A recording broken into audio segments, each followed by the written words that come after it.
Welcome to Defenders of Craft, a Craft Pride podcast, bringing you the heart and soul of beer culture in Austin and around Texas.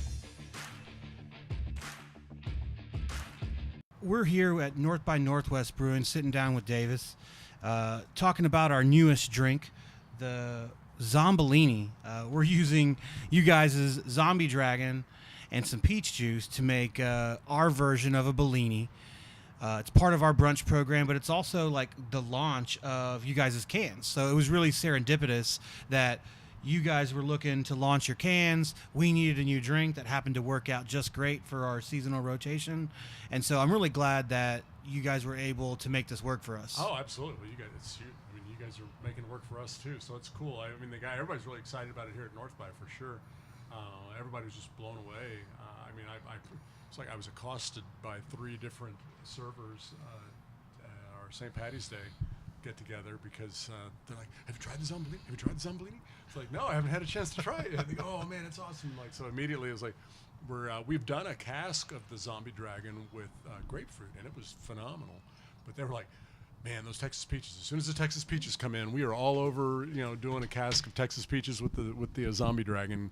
So, sorry but we're actually going to steal your idea for your drink and use some of it here. That's all right. As long as you don't call it the zombellini. No. We'll call it the zombellino, I think is what we decided earlier. Yeah. There will be no confusion whatsoever. No. So actually, yes, it's nice of you to have provided us with some zombellinis right here for us to taste. This is, I believe, first beer of the morning, as I recall. Yeah, that sounds great. Anytime you get a beer in before 1 o'clock, it's always a good day. Yeah, and I think we're hitting even before noon, aren't we? Yeah. Cheers to that. Cheers to a beer before noon. Yeah, that's it. Gotta love that. And this is my, wow, man. Isn't it nuts how that really just opens up that beer and brings out some cool flavors that you didn't even know were there? No, that is really, really amazing. That's so. Whose idea at the shop was it to do the definitely on me? No, nice, it was nice. I always appreciate somebody who's willing to share the credit. That's great. No, it was our general manager, Andrew Dowd. Oh, okay. Yeah, he's a real integral part of our team, and we were just doing some ideas like testing and tasting with a bunch of different juices, and we're like, I wonder what would happen if we put peach juice in this, and it came out really good. Yeah, no, this is really nice. I'm gonna have to, excuse me, I'm gonna take another. No, please sip. do. Yeah. Enjoy. Wow. And I don't know if you know about that idea of hyper tasting, where you breathe in, hold the breath a little bit, and then keep your mouth closed and breathe out through the nose. It kind of brings all the flavors together, and with that, you really get that sort of floral, citrus, peachy thing going on in the back end, which is really nice. That's pretty awesome. That's a way of, especially with any hopped beers or anything like that, it's a great way of really sort of getting all the flavors. It's also a way of detecting flaws we've found too. Nice. That's very important. Quality control is a big part of what we do. We don't serve anything that's not to our standards. Yeah. So it's good to hear that you guys have your own quality control measures. Oh yeah, no, we do. In fact, about every other Monday, the guys get together. I've tried to make it as often as possible, but I don't always get to be there. Monday is we have our visiting lawn guy, so that is one of the beauties of being outdoors in Texas in the spring. Yeah. So we do. We're big on quality control. Obviously, we've been doing this a long time, and as most people who know me, and a lot of people who don't know me know, I'm probably the world's biggest curmudgeon on make good beer, damn it. And so we're obviously, if that's going to be my attitude, we have to be ahead of that all the time. So you say you've been at this a long time. You're part of the bitter end, right? Like you were part of that original crew way back. That's actually Tim.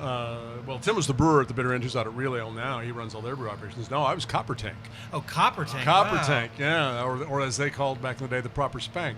But it was, I was head of brewery operations at Copper Tank. I was the second majority partner, but I sold out of there pretty quickly. We opened up in 93. I sold out in 96, late 96, and then we started up North by up here in 99.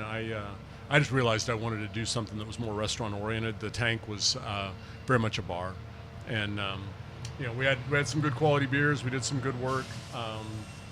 And then once I left, Rob Cartwright actually from Independence Brewing took over. We were his first brewing job at all, a professional brewing job at the Copper Tank, and so then he went on to do Independence afterwards. But so it's been an interesting ride for me since 1987. The tank started in '93, but Pecan Street was in '87, back when we were actually contracting down at Shiner's. So Nice. yeah. So what's your take on like how the Austin beer scene has developed? You've been part of the Austin beer scene before there was a beer scene. Yeah, so. yeah. I was. Yeah. Oh no. It's crazy. Back in the day, it was me with Pecan Street Lager, and then Sierra Nevada was in town, which was great, and then 2 beers from Collin County Gold and Black Gold, which is up by Plano, and those were produced by Don Thompson, who's our head of brewery operations for North by. As soon as Collin County stopped producing, and then they also unfortunately had a short-lived brew pub called Moon Underwater in Deep Ellum in Dallas. As soon as all that sort of happened, I got Don to come down here full-time and brewed with us at the Copper Tank, and then he's been with me ever since, off and on. I mean, he's stints of going to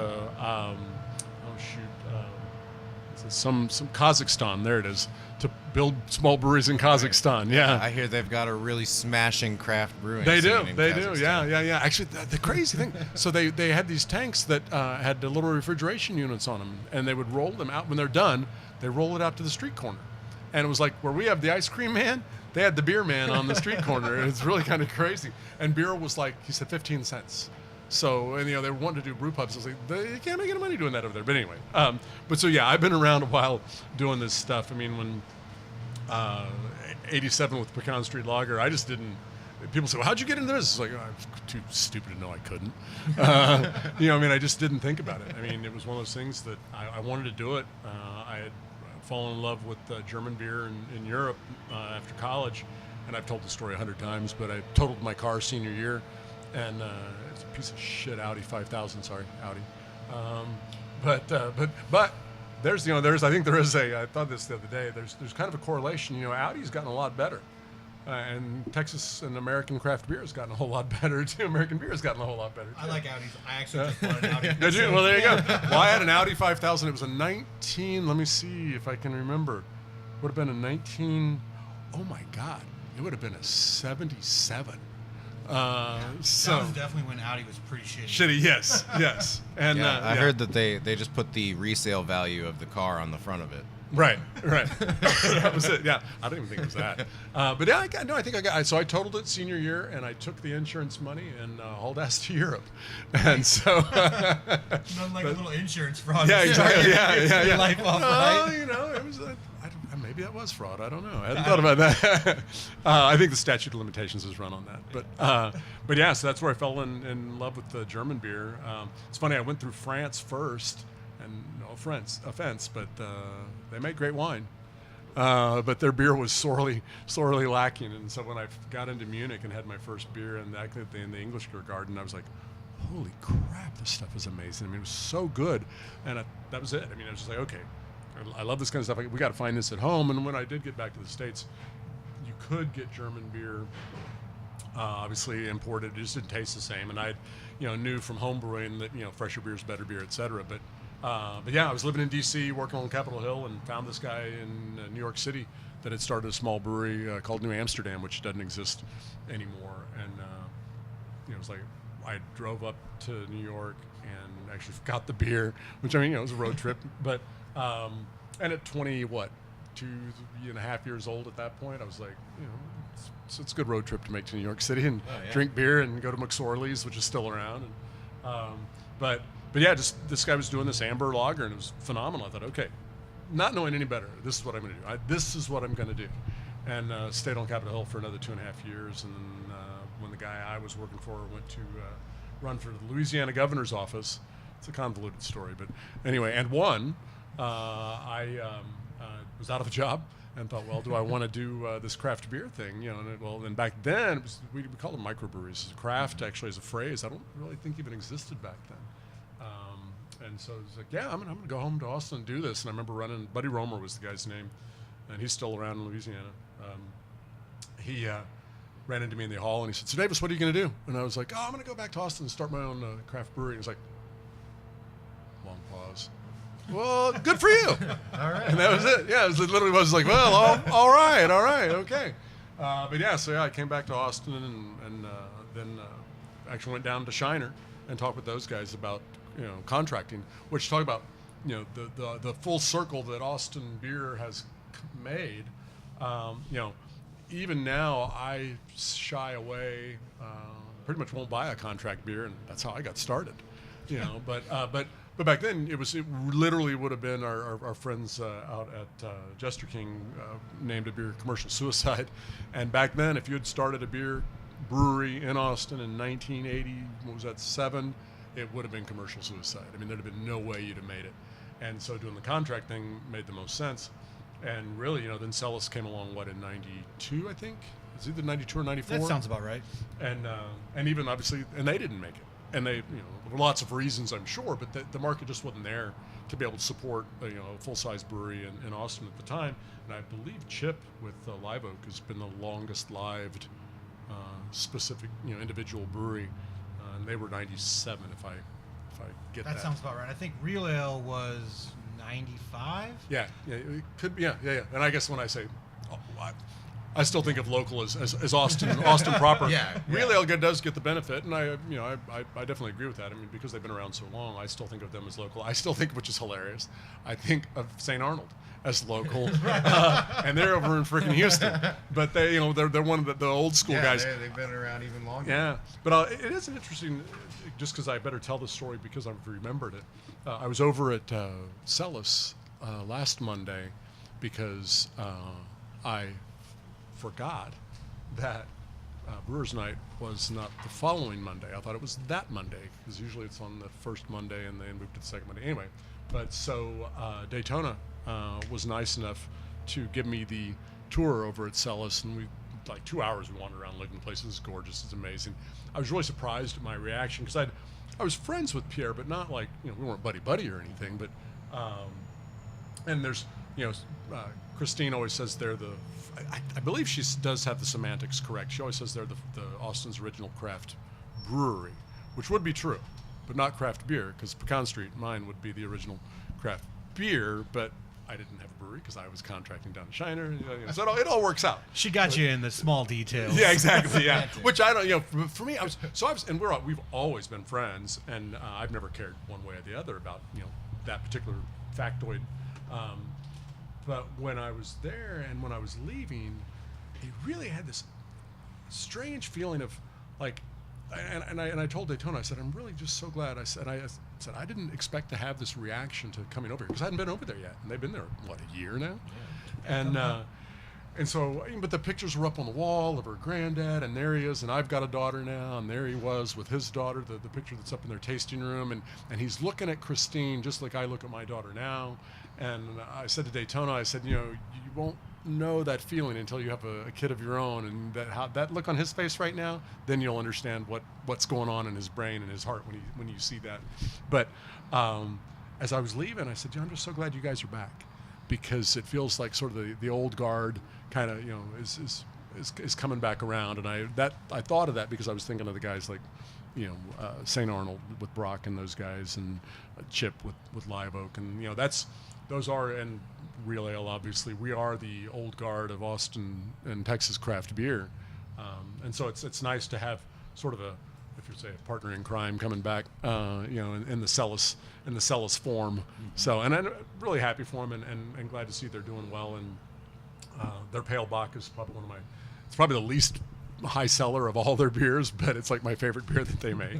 I hear that a lot. Like, everybody seems to really like have such fond memories of Pale Bock, even from the old days, and now it's I never had the original Pale Bock, obviously, but I really do like that beer. Yeah. And I'm not typically into the Belgian themed or Belgian flavored beers, so I was really happy with it. Yeah, well, the Pale Bock is a very much more traditional, German style lager, really. I don't perceive any Belgian characteristics in terms. I don't think they use Belgian yeast for it. I'm pretty sure they're using a different yeast strain.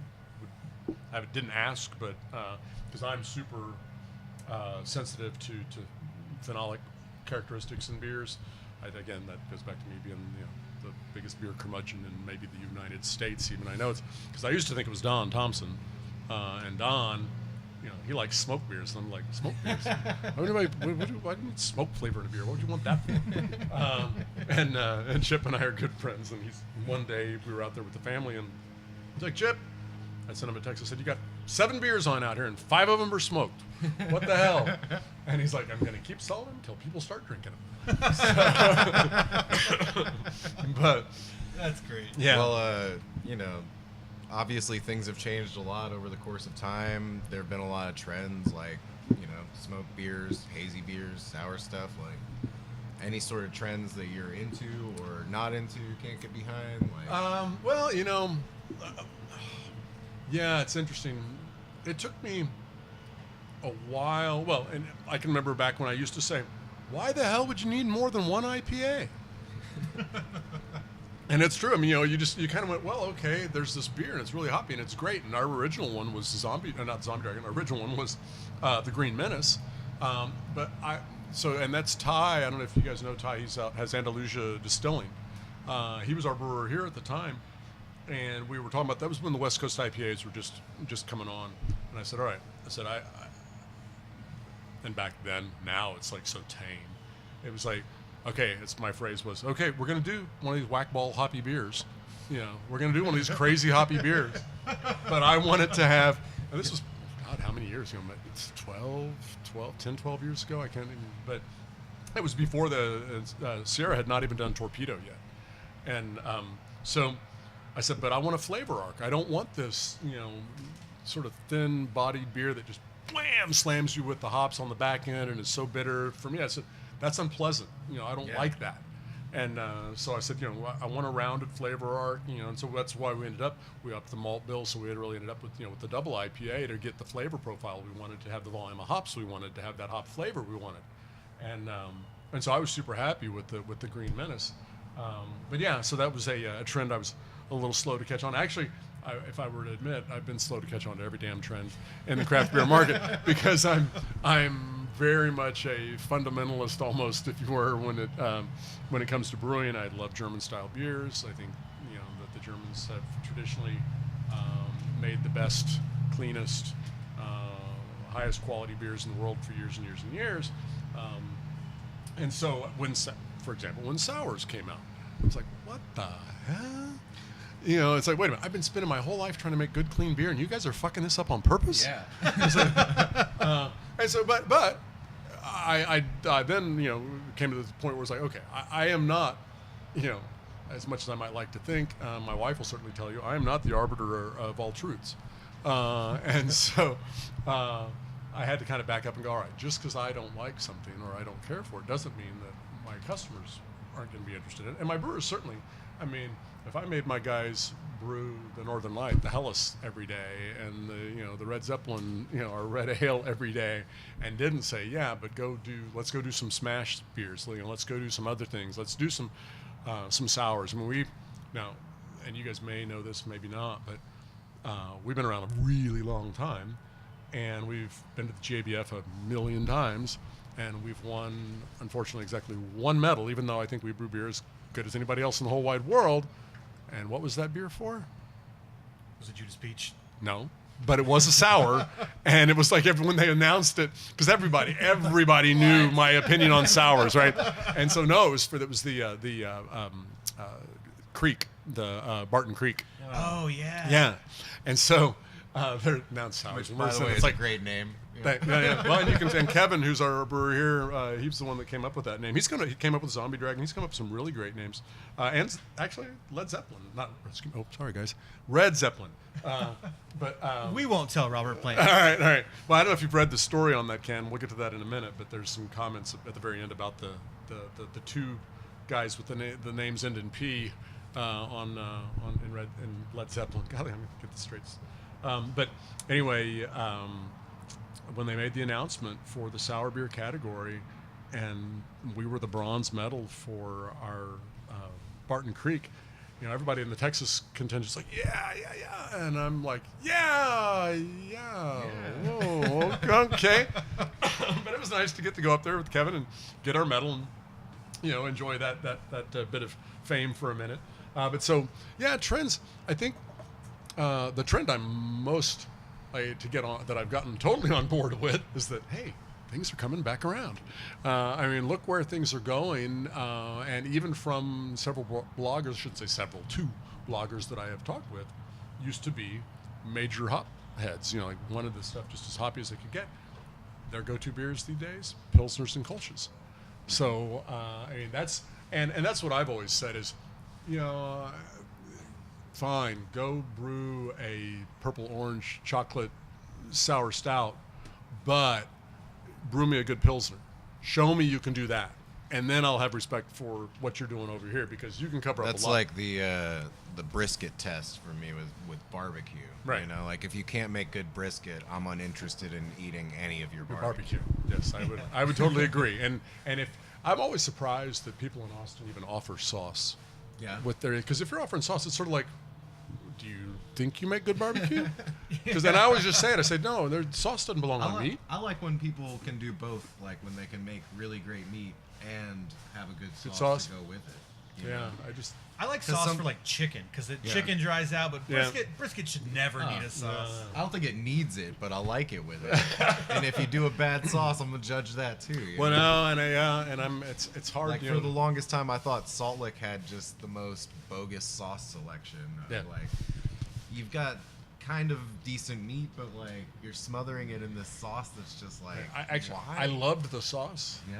But that's all I loved about the Salt Yeah. Lick was the sauce. It was like, and I know if no offense, guys out there, but I mean, there's so much. And in these days, with all the guys doing such good work with barbecue and brisket in Austin now, you, except for the fact that they always run out too damn soon. Yeah. But I mean, like Franklin, for instance, they make great meat. They got great sauce. Yeah. So I've never had the sauce. I've never bothered. So I don't know. I don't like the Franklin's barbecue sauce. like Just the got to put that on the record. See, I'm a fan, and actually, my barbecue of preference these days is Love Barbecue. Oh yeah. Yeah, you're definitely right on the money with that one. But my wife and I take Mondays off because it's our family day, and it's the slower day in the restaurant business. We work on the weekends. Nobody's open selling barbecue on Mondays, so sometimes we even have. We'll drive down to Schmitty's down in Lockhart, and love those guys. And that's a nice little road trip. Get out on the highway and hang out. But so I guess we were going to talk beer. Are we talking beer? Are we doing barbecue? What are we doing today? Yeah, it's cool. We're Texans, right? That's true. That's true. Now, are you guys native Texans? Yes. Yeah. Ah, very cool. I'm 3 from native Houston Texans. originally. Houston, all right. What? Houston? Yeah. All right. So I'm from South Texas. Actually, I'm born in Navasota. If you guys know where that is, little town in the middle of nowhere, between Houston and College Station. Yeah. But then my car broke down out there in Navasota about 3 months ago. Yeah. Yeah. Were they friendly? Ish. If there was anybody around, they would have. But yeah, so we moved. I was 6 months old when my parents moved back to South Texas. So I grew up in Harlingen. Oh, wow. Yeah, about 20 minutes. That's real South Texas. Way south. And as I say, a good few place friends to from be Harlingen. from. Yeah. But it's great. I mean, growing up, we had the beach. We had, Mexico on Saturday night, drinking age, no drinking age. And so once we were 16 and able to drive, and this was back, I'm older. And so this is back in the day when you could go to Mexico and it was safe. It was fine. I was 16 years old, driving over to Matamoros, going to a place called Blanco White's, having 6 or 7 margaritas and driving home. And, not probably the smartest thing, but I was the designated driver because of all me and my buddies. I was the only one who wasn't drunk and stoned. So I had the fortunate or unfortunate experience of being allergic to smoke. So can't direct inhale any kind of smoke. So. Well, no wonder you don't like smoked beers. Right. Well, I hadn't even thought of that. That's probably right. Yeah. So yeah, but we have done one smoked beer at North by, and the guys did a really nice job with it. But yeah, it was a little bit of a darker beer, so I like that. I think darker beers kind of lend themselves to that flavor a little bit more. Yeah. Besides Lichtenheiner from Chip, I fucking love that Lichtenheiner. Yeah. It's just got a weird name. Yeah. Well, it does, but that's its own charm. Because if you can't pronounce Lichtenheiner, you don't want to drink that beer anyway. I won't say what it makes me think of. I don't. Just an odd. We have a in-house thing that we say it tastes like, and it'll ruin it for you if I tell you. So I'll tell you later. All right. So we're here to talk about all these cans too. Yeah. Not just the zombellini, but the zombie dragon, the red zeppelin, and the Northern Lights, which is a Helles, which is like my favorite style right now. I've been really crushing Helles, so I'm really excited for these. Specifically to shotgun one of these Helleses get off work on Easter. There you go. Yeah, well, you should be able to do that. Yeah, we got all the HEBs were mandated for the Helles, the Northern Light, and all the HEBs. We are also approved for the Red and the Zombie Dragon, but the Helles will actually be in the cold box from day one. So that's a cool thing. And then as you do, it's interesting. The guy who approved our products for HEB, his boss is the guy who approved Pecan Street Lager for me to get into HEBs back in 1987. Wow. So it's like, it's a small world right there. Yeah, super small world. Yeah, we had a really good conversation down in San Antonio. We got to hang out and have some beers. It was actually my official visit with HEB, but it was at a bar in San Antonio at 3 o'clock on a Friday afternoon, so I knew we weren't going back to work. Nice. But yeah, they've been super supportive, and then Whole Foods as well here in town, and so it's going to be an interesting trip back into the retail market, which that's where I was back in '87 and up through '93, I guess '95 when we finally Pecan Street finally went by the wayside. But so I have not been on a grocery shelf with any of my beer since then. So this is definitely coming back around. That's These pretty are awesome. great can designs you're rocking here. Thanks. Yeah, a guy named Matt Thompson did those for us. And he's really good. He's sort of almost like our in-house guy. We keep him so busy doing all kinds of stuff, but he actually does other work as well. And he's a fellow cyclist like me, and so we've got to know each other that way as well. But he does some really good work, and I'm glad that I like the stuff he does because I can kind of just turn stuff over to him, and then he'll also call me on my stuff if I'm being too much of an art director. But it's fine. The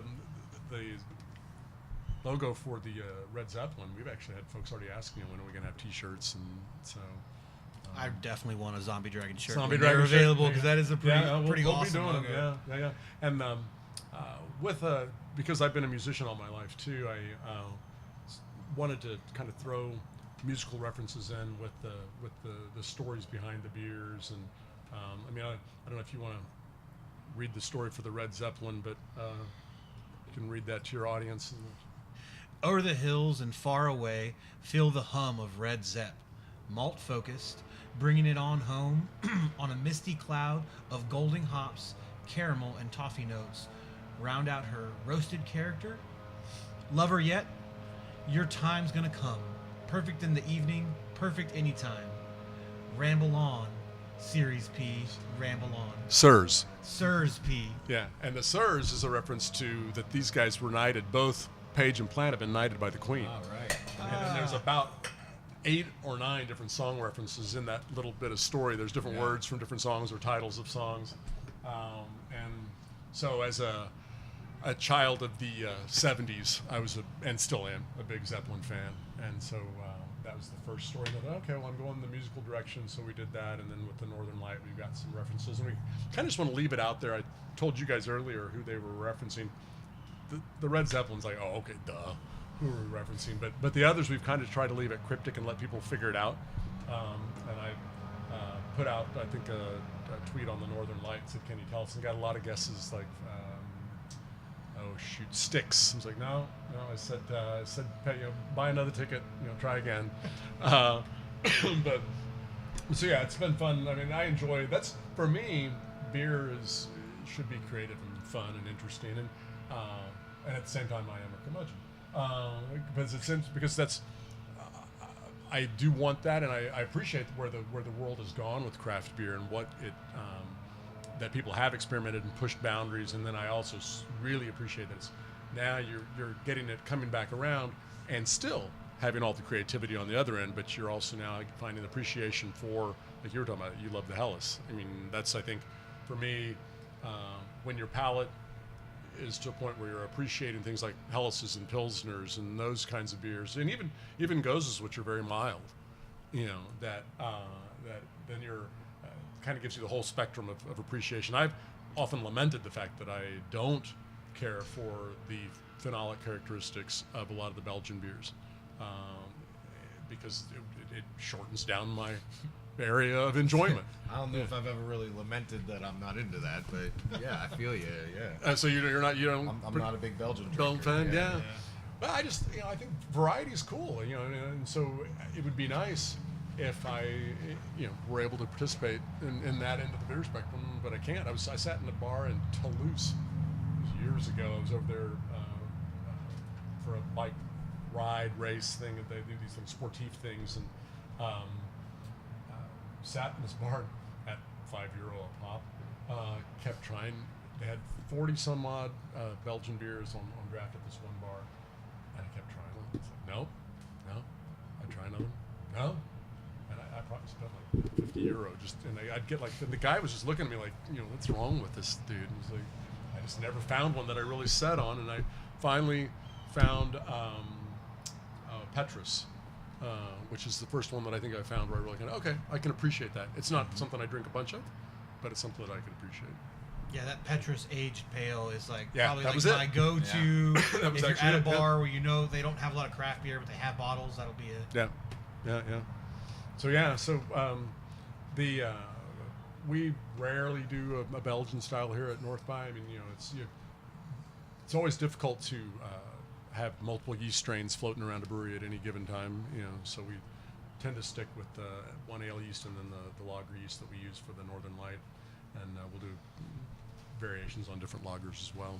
Our Oktoberfest is probably, I think, again, obviously I would think this. I think it's pretty much the best Oktoberfest in town too, but it is just really well done. And there was one year, and it was good. It had always been good, and then Kevin adjusted the formula a little bit. It was like bam! It's just like really nailed it. Awesome. So now let's talk more about the brunch thing for you guys.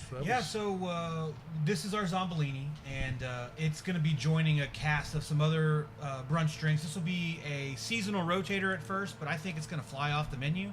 And so I see this probably cementing itself on our every Sunday brunch offerings by the end of the year for sure. Great. What are y'all doing? And just because I haven't tried to catch up, but are y'all doing a buffet type brunch or? No, so we partner with Via 313. They're our food truck that's in the back of Craft Pride, and they do brunch pizzas. Oh, cool. So they do like Detroit style breakfast pizzas with Nice. like eggs on top. They've got one that's got like taco deli sauce on it. All right. And Hash browns. Yeah, hash browns. Okay, I'm gonna have to come check this out. It's Sounds pretty good. damn Yeah, tasty. yeah.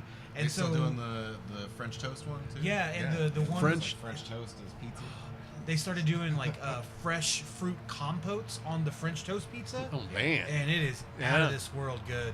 Alright. So I mean, you should come out on Easter Yeah, if you have the yeah, time. for sure. It's every Sunday from noon to 3 is when we do brunch. Okay. And so it's relatively new for us. We started it in like October of last year. So it's really coming into its own as it warms up and it becomes more patio friendly. Right. Now you guys, there's a little place down the street who I won't give them the free advertising on here, but that does the liter mimosas. Are you guys going to do any liter size or half liter size? No, we try to focus more on quality and sourcing when we do all of our things. So we actually source this really nice sparkling wine that's made with 100% Texas grapes. Oh, cool. From Messina Hof. Oh, yeah. It's like an Asti wine, so it's a spumante, similar to a Prosecco. Yep. And we do our mimosas with that. With that? And so we give a reasonable size. We serve 13-ounce mimosas because that's still a pretty good size mimosa, but you're not going to feel like trash after you drink it. And that's kind of what we were going for. Is like something you could have two of and relax and just kind of enjoy the vibe, because we're real big on live music as well. And so we have a real strong Sunday morning music program. We What kind of start y'all off have a particular style you guys do on Sunday mornings? for Sunday morning. We kind of start off with like a couple different versions of like jazz or maybe bluegrass, and then as the night gets further and further into the night, we end up transitioning more into like a little rock and roll. We have like a funk residency on the last night of the month, and they really kill it. They What's get the the name whole of the yard. It's C.J. Edwards and the Funk Fellowship. Funk Fellowship. Yeah, no, I'm a big funk fan. So do you know D. Mattis? D. Mattis was like the guy who ran all the open mics at Rudamaya for many years. He's their drummer. Oh, cool. Yeah, and so like he is a beast. Yeah, man. Yeah. All right, I'll have to come check it out. So that's the last Sunday. that'll be this Sunday. This Sunday, actually, okay. is the one right before the we do brunch. Okay, cool. Yeah, no, I'm like I said. I mean, so I have another place called Red's Porch, and all the music we play there, it's either classic funk, classic rock, classic country. I mean, that's the only stuff that gets played there. So That's pretty much how we do it. We mix in a little bit of like folk and singer-songwriter, and we do cover bands like on Saturday night because that's what the crowd wants. Right. But we focus real heavy on those three too. Yeah. Funk's Cool. a little harder because it's so loud with those breasts. Yeah. Well, who are the guys? I saw a band down the street that they're UT students. They're all UT band guys, but they have a tuba and some other stuff. But it's jazz. And they're really, really good. But it was funk. It was jazz, and it was like jazz and funk, and they're dancing with a tuba. It's like, okay. Is that maybe Interrobang? Yes, it is. Yeah. Yeah. I really like them. They're actually playing Craft Pride in April. Oh, cool. All right. Well, mark that down. Do you know what date they're playing? We're still working that out with Okay. them, but I was trying to get them a date in April because I do all the music booking for Craft Pride. There you go. So we're starting with these three in distro. Are you going to put any other beers in cans, or Yeah, thought about special releases in cans? Eventually, yes. We'll start off. I would not guess it'll be at least 6 months or longer before we try anything else. When we were trying to decide, it was really tough deciding what beers to start off with. The Northern Light ended up being the choice over the Porch Time Pils because we just felt like, okay, there had so many people come up out with their Pilsner beers, but I just had a Porch Time last night at the house. Damn, this is good beer.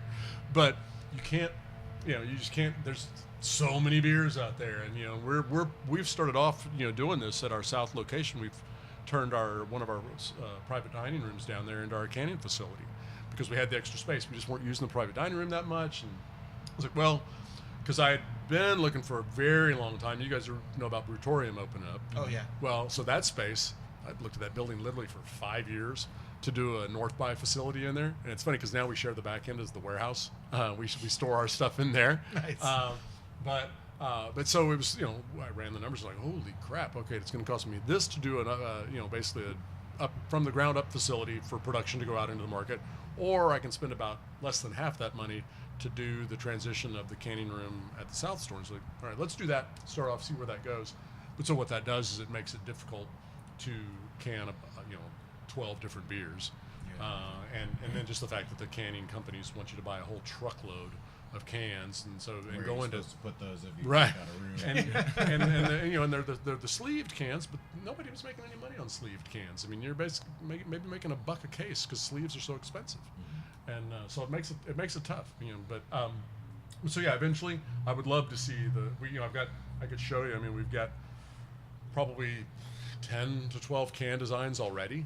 Of the different beers, and that's why we were kind of deciding. We kept doing all the different designs and looking at them, and then we were going to come out with Kodiak as our IPA, which is I loved our Kodiak, but we did the Zombie Dragon as our anniversary beer for our was that our 18th anniversary? Yeah, 18th anniversary, and boom! I mean, it was gone in like 3 days, but just completely gone. It's a great beer, though. Well, thanks. But, so we said, well, all right. They had another one ready. It had just gone in, so it was like it was about 10 days later. It was finally ready to be put on tap again. Same thing. Bam. It was just gone. And so it was like, oh, wait a minute. Maybe Kodiak's going to have to take a step back. Sorry, bear. And so yeah, the Zombie Dragon just seemed like the natural choice, and I think people really like it. I think it is interesting. Talking about transitions in the craft beer world, that's where the hoppy beers have gone now. I really want hop forward, not so much bitterness in the back, which is completely the opposite of where the West Coast guys were. I love this trend. This This is the best hoppy trend I could imagine. Well, it's a very drinkable trend for sure. Yeah. I Especially love with- hop character, and I'm really not just trying to get the most bitter thing possible Right. in my mouth. Yeah. I think it does much better with what you guys are doing with the Zombellini, where it's combining, you get that juiciness, and then you get literal juice paired with it. And so I think if you were dealing with a really highly bitter beer, it wouldn't be enjoyable. We've tried it with beers that were far more bitter, and it doesn't take much. Just like 10 or 15 IBUs makes a huge difference in how what you add to it affects it. Yeah. I think one of my favorite things actually about your label is this heavy juice. Like I love it. I love it on there because it's not like anything else. It's just like, oh, what's that? Heavy juice. Yeah. That's Thanks. good. Well, you pick that up on the shelf, you're like, if you weren't sold by the front of the can, you turn around and be like, heavy juice, Zombie Dragon IPA. Yeah. Well, I'll drink that. there's a little bit of a humorous story behind that. It was it got held up by the TABC for label approval, and we're like, what's going on? And so the lady, really nice. I mean, they've actually, well, apparently now they've gone back to their old ways of being slow, but for a while they'd gotten really good. They were turning stuff around in a 3 days. But the woman who was in charge of it, she called Hayden down at the South Store. She goes, well, we're just having some trouble with this heavy juice. What is that? And and so, I mean, let your mind wander, because that's not where ours went. It was just about the juiciness of the beer. Yeah. And he was like, well, what do you mean? She goes, well, is it a reference to something? And she's like, and Hayden says, well, yeah, it's a reference to the juice, like the fruitiness, and it's all this big forward fruit. And she's like, oh, okay, well, that makes sense. And I was like, what the hell were they thinking? And it basically came out later that she thought it was some sort of sexual reference. And it was like, okay, I'm not even going to go there. Don't want to think about it. Don't know what they might have been imagining. I read it as like heavy juice. Like, you drink this juice and you're going to feel heavy later. Oh, yeah. Like, you might want to take a nap. Right. Yeah, no, it was just heavy. We just big juicy up front, heavy juice. But yeah, I thought the fact that we got held up on our label approval because somebody had an active imagination at the TABC, which you kind of like. Probably happens a lot, though. Yeah. So, yeah. Well, thanks. So I'm glad you guys are enjoying the can labels. It's been a fun for me. Again, it's been fun. The creative aspect of brewing is what's the most fun for me. I mean, having done this as long as I have, you end up being, when you fall into this boss position or whatever, however you want to phrase it, and all of a sudden you spend, way less and less and less and less time getting to participate in the creativity. And so was really happy with this. If someone asked me this the other day, well, if, of any part of the beer or restaurant industry, what would you do? And I'd bag it all and go back to beer. It would just be about the beer. It would just be brewing beer. It would just be coming up with the names. It would just be doing the labeling, those kinds of things, because that's, to me, what the fun is. And it'd also be just sitting around and hanging out and drinking beer with buddies and friends and other folks who enjoy good beer. If we could have a little beer festival like every weekend, that would be my perfect world. Yeah. Hey, I'm working on it. We're trying to throw events like this at least once a month at Craft Pride, like something like focused on the community players who are really like pushing the envelope forward. And cool. so that's why we're glad to have you guys on board with us. Well, super happy to be. I've always been impressed with what Craft Pride took on a mission. I think that a lot of people weren't obviously willing to take on, and you guys have done really well with it. And so it's Texas craft beer. There's no reason at all we shouldn't be making the best damn beer worldwide. I mean, there's no reason we shouldn't be right up there with everybody else. Is everybody doing it? No, but a lot of us are, and I hope the drinkers out there include North by. I certainly do. But it's just something that you guys took that chance to say, okay, hey, we're going to focus on local in a very intense way, and I applaud you for that, and I really appreciate that. Cheers. Yeah, thank you. We appreciate that. If you guys had any beer in your glasses, I got a little. I'm the slow drinking I one. might have drank all of them. I could share with you. I'll just scavenge. There you go. So where did Zombie Dragon get its name from? Well, What's the story behind that? We should bring Kevin out for that, but Kevin's our head brewer here. So, again, this was for our anniversary beer. Awesome. And we had I'm not gonna say no. originally as I'm sure you guys are aware, that it's very difficult to find names for beers these days. That aren't taken? Yes, Yeah. exactly. And you can search. And we even did a search, and because originally this beer was actually going to be called Hazy Train. Well, my wife's a marathoner. We were in San Francisco. We're not San Francisco. We were in Sacramento for the California International Marathon, and I'm standing there, and I can't remember the name of the place, but they had one of the beers that was up on the board. Not only was it called Hazy Train, it had a TM next to it. And I'm like, holy crap. Wait, they've already got this thing, trademarked, and I hadn't even, but we couldn't find when we looked up. But that wasn't why the name changed. The reason the name changed was because the hazy characteristic of the New England IPA is basically just that. It's a characteristic. It doesn't add to the flavor. It doesn't take away from the flavor. It just gives it a look. So the yeast that we use, our in-house yeast, which we don't like to change, it's very much gives a flavor characteristic to all our beers, and we want everybody to have that recognizable. That's me. He's playing footsie with me under the tables. That's cool. That's right. Not that there's anything wrong with that. But it's called flocculating. It helps the yeast drop out. Well, in a hazier Northeast IPA, you want that to kind of stay more in suspension. Well, it didn't. And so I was like, we can't call this Hazy Train. It's not hazy. And so Kevin came up with the name Zombie Dragon, and it was like, boom, dude, that's it. That's, first of all, it's a way better name, and second of all, it kind of was going in line with what was already happening on a particular show, and that I'm a fan of. I'm sorry to say it's not coming back until 2019. Yeah, I know, that's crazy. Yeah. But I think Westworld's going to be great this year because of it. Yeah.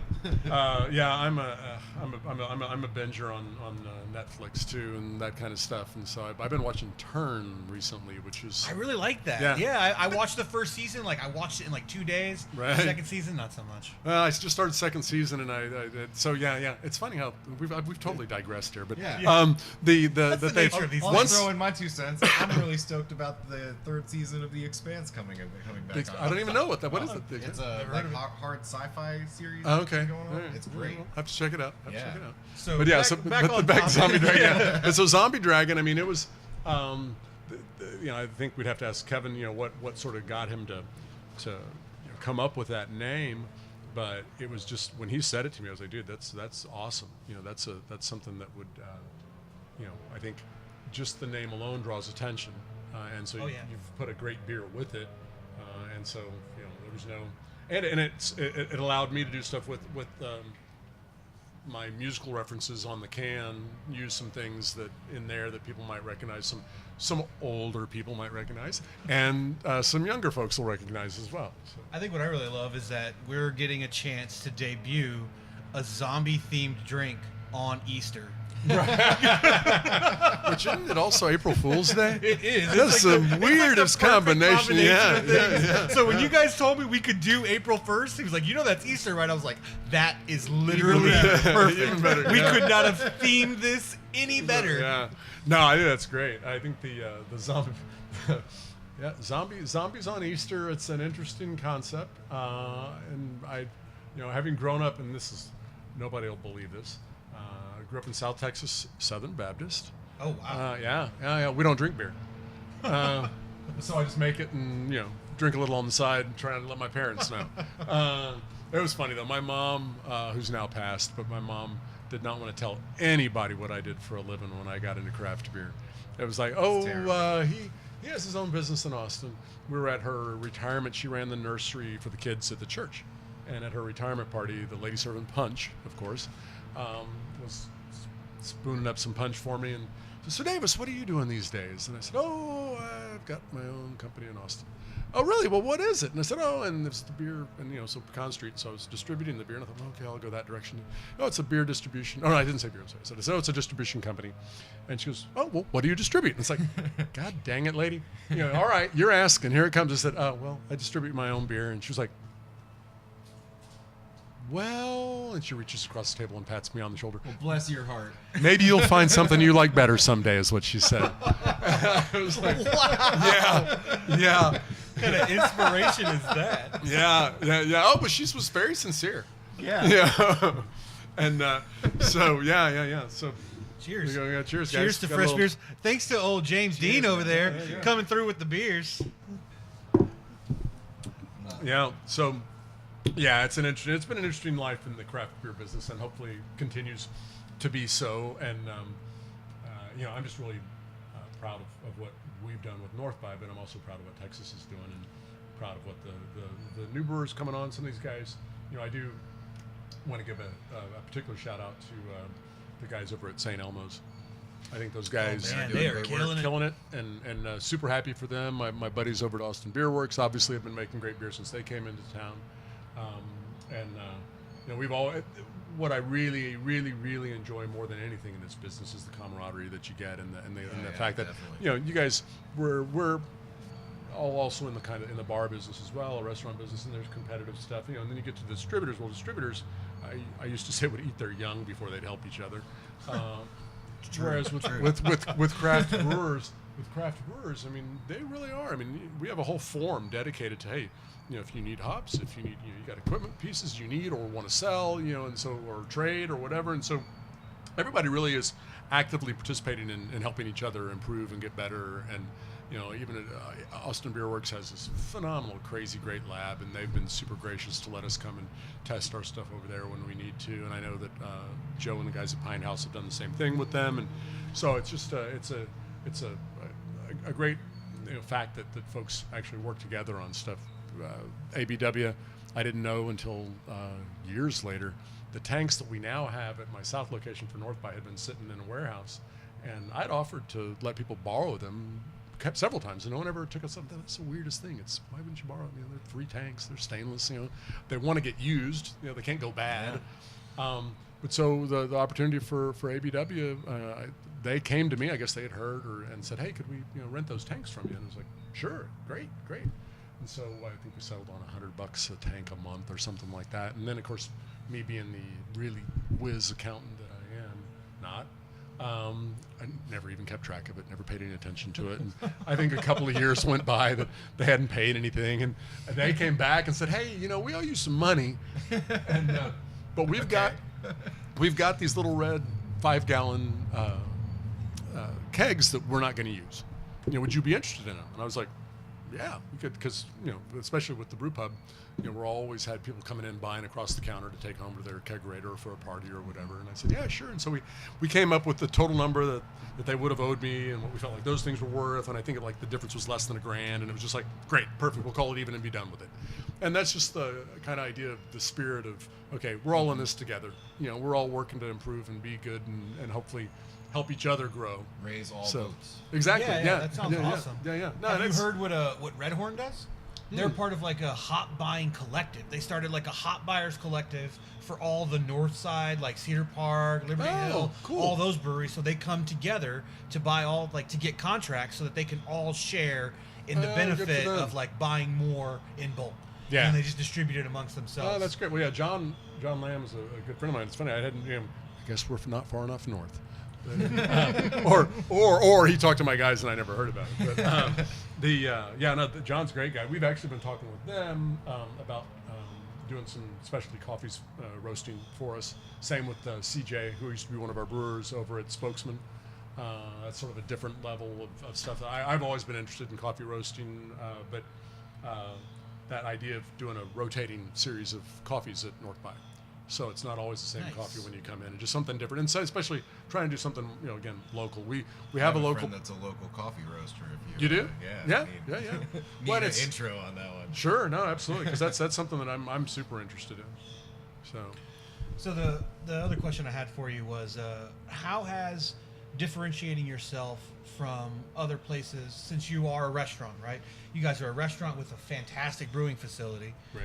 How does that work in the market? Like, how do you? I would say we're a fantastic brewery with a fantastic restaurant facility. Well, there you go. And it's interesting though. It has. We are actually sort of, if you will, sliding the brand more towards the brewery side now, because as you guys have noticed, I'm sure that very few brew pubs are opening up these days. It's mostly breweries who happen to have a food truck. Yeah. And so we looked at it. Again, we opened up here in '99. But I looked at it as being a good restaurant gives me the opportunity to bring people in, and then I get to introduce them to really great beer as well. And again, in '99, that's probably what we had to do. I don't think we would have been nearly as successful making a light and an amber and those kinds of beers back in 1999 was an absolute necessity if I wanted to brew an IPA. There's no way I could have survived. In fact, there was a few breweries, like a Colorado group. I don't know what the heck was the name of those guys. But they came into Houston and tried to brew Colorado-style beers and sell them in Houston, Texas in the early mid-'90s, and they went out of business. Rock Bottom. You guys may be familiar with them, but yeah, see, you don't know about them because never heard of them. But they're still around in Denver. But the market, Texas market, it's a hot market. It's not like, literally temperature-wise, hot market, because it's Why not. Berliners sell so well. Yeah. Well, but so you look at Seattle, and then that's why the name Northwest even got in. I wanted to call the place Northwest originally, just Northwest. That's all it was going to be called. And then the Hitchcock film North by Northwest is where I actually got the name. And I asked some people, "What do you think?" And they said, "Oh," I said, "What do you visualize?" I said, "Oh, trees, mountains." Like, boom. All right, there's my scientific study. It's called North by Northwest. And I'm glad I like the logo that we came up with because of that. I think it's much more interesting than whatever I would have done with the word Northwest. But you go to Seattle in the summer and you can drink. Back in the day it would have been something like a Red Seal or a Sierra Nevada or any of those guys. With something big, hoppy and malty in July. And it fits with that 70-degree temperature you're sitting in. But you try and do that in Austin, Texas in 111-degree temperature. And so that's, that progression of getting to a market where people are educated and want different beers, it took some time. So going from the restaurant, moving now, we're trying to, push, and that's part of the reason to release the cans, is we're trying to push that idea of we are a brewery.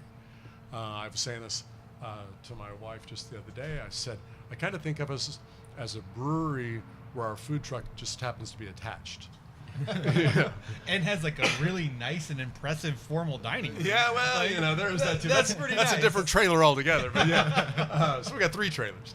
But yeah, so I think moving in a direction of it's not something we want to do out here. We're sitting on the pavilion out here. We want to do more low-key fun things on the pavilion on a regular basis, especially your Sunday through, say, Wednesday or Thursday nights. We've got a big screen TV that rolls down, but we're just doing something really casual where you can come and hang out and have beers. It's going to be counter service. If you want food, you can get it. You just go up to the bar and order it, and they'll bring it out to you. But it's almost combining the aspects of a brewery / food truck with the brew pub. Yeah, it's very like tasting room-esque out here in this little pavilion, which is nice. I'm glad that we had a chance to come and do this here, so we're not like in everybody's way inside. Right. Yeah, because we're right in the middle of our lunch business inside, where you wouldn't be able to hear yourselves talk, basically. But yeah, so this is and especially on days like this. This is a gorgeous weather day to be able to come and sit out here and hang out and enjoy some beers. We're actually going to be doing a playscape over past the edge of the beer garden there here in a few months that'll let people bring their kids out, have a beer, watch their kids, and then at the same time. I understand that's big business in this town. It is big business in this town. It's like, everybody's having kids, and it's funny, it took me having a kid to go, oh right. Yeah, I see how that works. Yeah. I think that's been the case with a lot of our brewing scene. Right. Well, and that's so it's funny because I was thinking, we need to figure out a way where we can do like a brewer's daycare.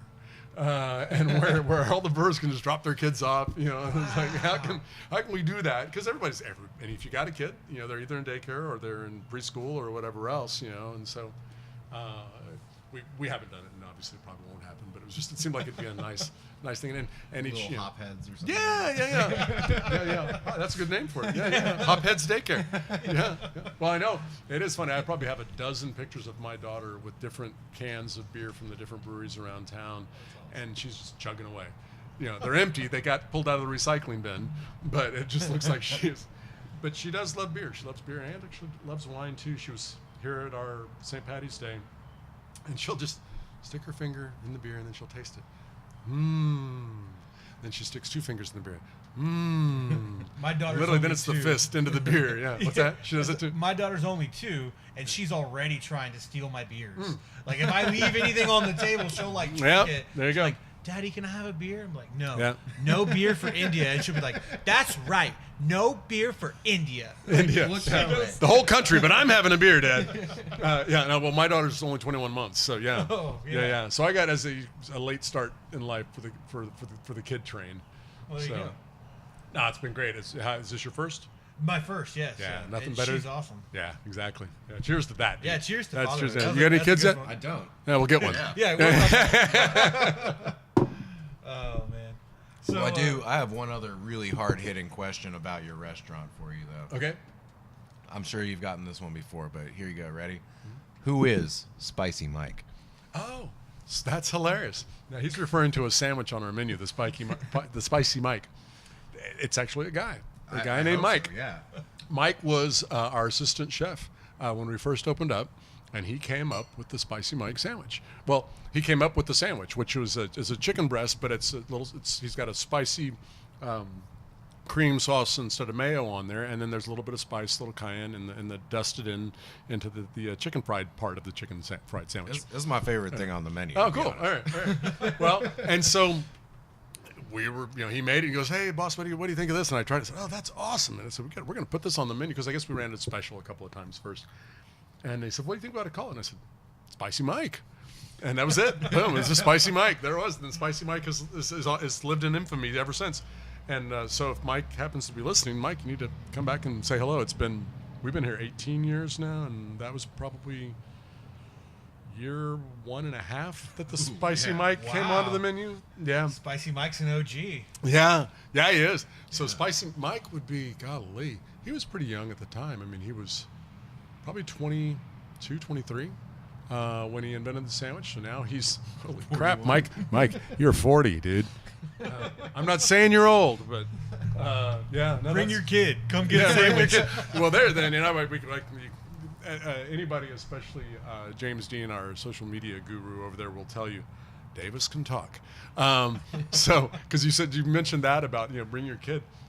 We were doing a pint night up in Cedar Park at the Dig Pub, and this woman, I'm looking at her, she looks familiar. And then she sees me walking by, and she goes, "Are you Davis?" And I said, "Yeah, I am." And she said, "Well, I'm Vanessa." And I was like, "The hostess?" And she said, "Yeah." And I said, "From like when we opened?" And sure enough, it was 18 years ago. She was one of our first hostesses. Well, she had gotten pregnant and didn't have any insurance. And so we figured out a way. Everybody's going to think, dude, this guy breaks the law all over the place. We figured out a way post getting pregnant to get her on our insurance program because she didn't have any money. And she was, it was not a valuable employee. Yes, it was not a planned pregnancy. And so we managed to work it into where she was now on the insurance program. And so she got her pregnancy paid for and everything. And she said, "Well, I just want to tell you how much I appreciate you doing that for me." And of course, me being a numbskull, I said, "So how old's the kid now?" Well, she said 18. I was like, "Oh yeah, that's right. Yeah, we opened up 18 years ago, and you had the kid right when we opened up." So, yeah. So, but that was great. I mean, it was just really, really, really nice to, And I said, "Well, when she's ready, when your child's ready to come to work, we'd love to have her as a host, at North by again, so we can just sort of the generational thing, Second generation. Yeah, influence. yeah. It just never. It's honestly, that's what's crazy. It's never even crossed my mind that I think anybody who gets started in a business doesn't think, you think you'll just be there, but you don't think about how long will you be there. Yeah. You'd never think that we won't be there, but you certainly don't think, wow, 18 years. Am I gonna be here in 18 years? Because 18 years is a dang long time. Especially for a restaurant, like Yeah. to make it Yeah. past that first 7 years. Yeah. Once They you say get that's the past key. that, it's good, right? Yeah, and then you have to keep up, and we're doing new things on the menu all the time, and we've got our South location down there at Slaughter, and that has been sort of our our experimental kitchen. You so ever we thought do about things- giving South by Southwest a run for their money on that name? on the name? No, that was a whole different thing that we don't want to go down that story road. The guys are super nice. The guys that started South by, and actually they were around before North by was around. So I started because I had Pecan Street Lager in '87. They started North by Northwest, the festival, or South by Southwest, the festival in '89. And we were actually back in the day. God, it's crazy how much Austin's changed. We were the beer sponsor for one of their events at Liberty Lunch. And if anybody remembers Liberty Lunch, now a beer named by Independence Brewing. Independence's beer. Yeah. It was this cool old, fallen apart, dilapidated warehouse on 2nd Street. And there was a band last band I went to see there. It was in February, and I'd heard a couple of their songs on the radio, and I heard they were going to be playing there, so I went to see him, and this guy comes out, and says, "Hey guys, how y'all doing?" I said, "Oh, cool." My roommate and I were standing there next to the soundboard and talked to him for a second. And he said, "Well, thanks for coming to the show." And so the band starts up, and here's the guy that was just talking to us, lead singer. And it was Adam Dershowitz from Counting Crows. Crazy. Yeah. And but that was the last show that I saw at Liberty Lunch. But anyway, just so much has changed over time that now. See, this is what happens when you talk and get what we call tangential. I just forgot, where the hell was I going with that story? What were we talking about? I don't know. Doesn't matter. But yeah, so I have no idea. That happens. We were talking about kids, then beer, then Beer will do it to you. Yeah. Beer for breakfast. Yeah. This is 4 espressos and then beer. That's all I'm working on today. I had a bagel. A bagel? Yeah, you're cheating. All beer. Yeah, All beer. there you All go. beer. All right. Well, here, cheers to all beer. There you go. Started drinking beer with y'all. That's it. Yeah. Excellent. Well, there's good, good carbs in beer. Yeah, it's liquid bread. Mm-hmm. So thank you so much for Oh, taking sure. some time out of your day, especially on a weekday. I know you're busy. I really No, hope happy you to do guys it. get a chance to come out to this Zombie Day brunch. Oh, for sure. It's No, gonna we be a got to lot do of that. fun. Yeah, April 1st. Yeah, April 1st First. from noon to 3. Noon to will be 3. The launch of the zombellini, where you can order that. From that date forward, we should be able to have Zombie Dragon in cans all day. Yeah, every day. cool. Great. Well, I really appreciate that, and I thank you guys for coming out. But now, the whole thing that it's happening on April 1st, is it really going to happen? It's really going to happen. really It's gonna not a joke. All right. No joke. That's what. That's as long as we get the beer, it's happening. Right. Well, we joked with, and they were actually, well, I shouldn't say they were up for it, but they thought it was a funny idea, the buyer for HEB, when I said, yeah, we can start off on April 1st and all the HEBs and say, North by Beer's free all day. And he said, I don't think my folks are going to have to explain that when it's, no, April Fools. Because I've said that. I said, yeah, we're going to give free beer away all day on April 1st. And everybody, really? No. So we're beating HEB to the punch, is what Yes, you're you saying? are, yeah. We're like the very first place. The very Like, first. take that, Yeah, HEB. yeah. That's right. So cool. Well, thank you guys. I really appreciate it. And look forward to it. And I'm definitely going to come try a few zombellinis at the store along with the breakfast pizzas. Oh, man, I'm telling you, it's good. You got to get that Austinite. The Austinite, that's the one to go for. That's the one with the taco deli sauce on it. And All right. I love all things spicy. And Right. that Doña sauce Nice. really does it for me. Well, I am a Taco Deli fan. Those guys are friends of mine too. So it's